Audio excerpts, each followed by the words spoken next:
Bueno, ¿cómo están? Vamos a seguir hoy con el capítulo 10, el rol del Estado.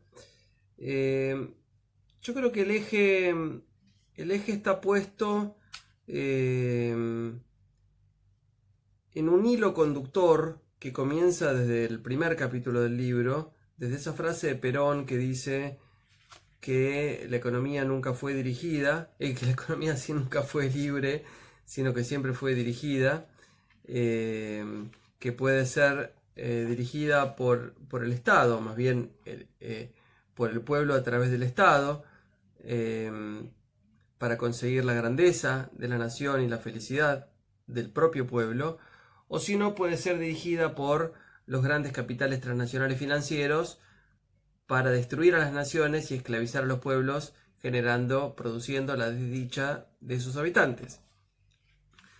Eh, y acá justamente el capítulo empieza describiendo los liberales, ortodoxos, conservadores de derecha o como quiera llamárseles, sugieren que el Estado no debe intervenir en la economía ya que ésta arribaría solita a un equilibrio que favorece a todos, lo cual obviamente nunca ocurrió porque nosotros ya sabemos que cuando no hay una regulación por parte del Estado, lo que ocurre es que los sectores dominantes, justamente en libertad, eh, ejercen un abuso de su poder, de su posición dominante, y oprimen a los pueblos, esclavizándolos, eh, sometiéndolos a su propio beneficio.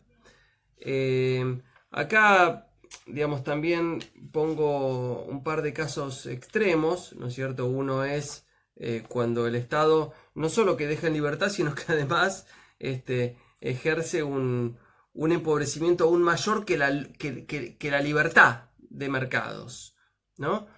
Una es cuando Luis XVI, a partir de la época de 1776, en la liberación en la independencia de Estados Unidos, manda una cantidad impresionante de armas, de tropas y de insumos eh, para ayudar a Estados Unidos a que se libere de Inglaterra, y que esa cantidad,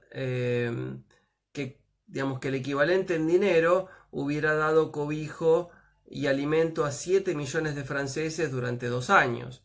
Entonces, bueno, ahí se ve, digamos que con esa acción se llegó a un nivel de pobreza superior al que existía previamente. Entonces, eh, el Estado puede ser utilizado para proteger los intereses de las mayorías o incluso para perjudicarlos. Bueno, justamente en aquel momento está bien escrito acá, ¿no? Pero claro, detrás de todo estaba precisamente el poder del pueblo, el poder de 23 millones de franceses que querían liberarse de un régimen que los mantenía cautivos en la extrema pobreza y pagando impuestos, mientras la aristocracia, la nobleza y el clero no pagaban impuestos y eran favorecidos financieramente. A París habían llegado las ideas de la Ilustración, que iluminaban la razón y apagaban la fe en la Iglesia. Estas ideas cuestionaban todo. ¿Por qué los 400.000 individuos que pertenecían a la nobleza estaban exentos de pagar impuestos y eran los únicos que tenían acceso a la educación y a la cultura? Voltaire proclamaba: gracias a la razón, el hombre puede alcanzar cualquier nivel de conocimiento y hace que el hombre moderno entre en posesión de las virtudes capitales que lo caracterizan plenamente: la tolerancia, el humanitarismo y la libertad. Eh, bueno, en esa época se genera, ¿no? Algo que fue muy interesante porque el pueblo francés no quería que en todas las... ¿cómo se llamaba? Eh,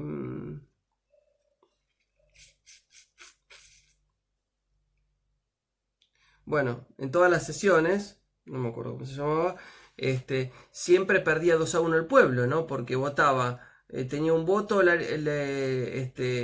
nobleza, otro voto los terratenientes y otro voto el pueblo, ¿no? Es decir, el clero, la nobleza, 2, pueblo 1, ¿no? Entonces, siempre perdía el pueblo. Entonces, lo que proponían era, bueno, nosotros queremos tener una proporción de diputados que represente nuestra proporción de población. Bueno, cuando encuentran cerrada la sala de sesiones aquel día, se van al campo de pelota y prometen seguir reuniéndose, levantan la mano, con la mano bien levantada, bien con mucha fuerza, prometen seguir reuniéndose hasta tener una propia constitución que fuera luego la Declaración de los Derechos del Hombre y del Ciudadano. Se pone fin a la esclavitud y se declara que todos los hombres son libres, iguales frente a la ley. Bueno, en el caso argentino también la fuerza de un pueblo salió a reclamar frente a un régimen que los tenía cautivos y que nos vivía endeudando permanentemente, sistemáticamente, y el 20-21 de diciembre del año 2001 fuimos todos a la plaza a pedir que se vayan todos. ¿Qué significa que se vayan todos? Que se vayan todos los que nos tenían cautivos, los que nos robaban, los que nos saqueaban. Y bueno, y a partir de ese momento luego se derogó la ley de convertibilidad y bueno, como ya hemos charlado, a partir de ese momento se fue construyendo una patria más inclusiva, más justa, basada en el trabajo, basada en la inclusión social y no basada en la especulación financiera. Una cosa interesante que cuenta el capítulo es que Robert Owen en 1799 se casa con la hija de Gale y comienza a administrar la principal fábrica textil de Inglaterra que tenía una virtud. Le pusieron unos molinos que giraban con la fuerza del caudal del agua del río Clyde, que era muy caudaloso y muy fuerte en potencia, y esos molinos activaban todo un sistema mecánico que hacía funcionar a todas las máquinas de la empresa, de la fábrica, con lo cual tenía unos costos de producción muy favorables, naturalmente, y lo que hizo fue, con su excedente financiero, construir viviendas cerca de la fábrica, viviendas y centros educativos, armó con ello el primer sistema cooperativo, puso un sistema de salarios superior a la media, y bueno, y jornada laboral limitada, y procuraba mejorar el sistema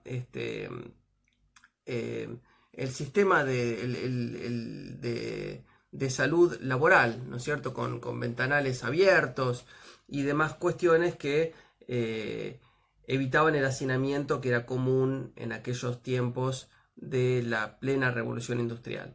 Así que, bueno, fíjense cómo... Bueno, el otro ejemplo que yo cito ahí es el de Henry Ford, que manejando la fábrica Ford en una especie de revolución productiva, ¿no? Porque utiliza unas correas de transmisión y unas cintas de ensamblaje que permiten que se ahorre mucho en costo de producción, y entonces el costo unitario de cada vehículo disminuye, y con eso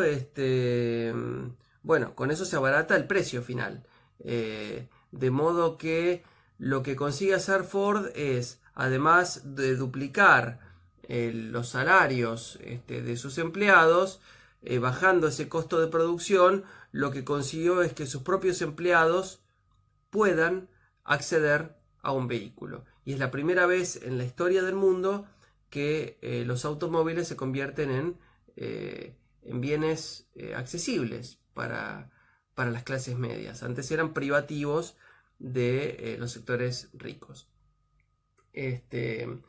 Así que bueno, digamos, en qué consiste el rol del Estado, en no dejar librado todo este, a los mercados.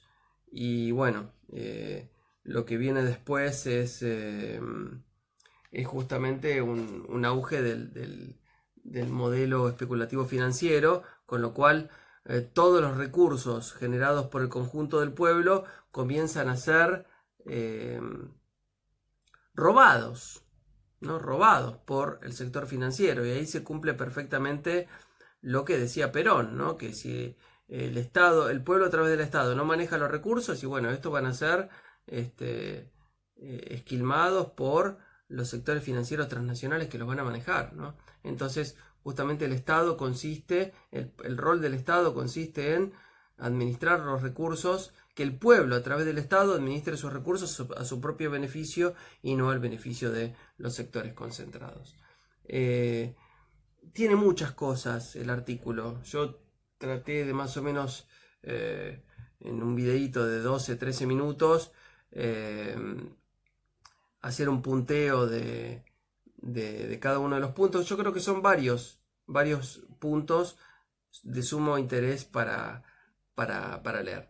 Así que bueno, creo que nos queda uno solo, una sola clase de estas, de este tipo de clase. Así que bueno, la seguimos creo que el martes o miércoles.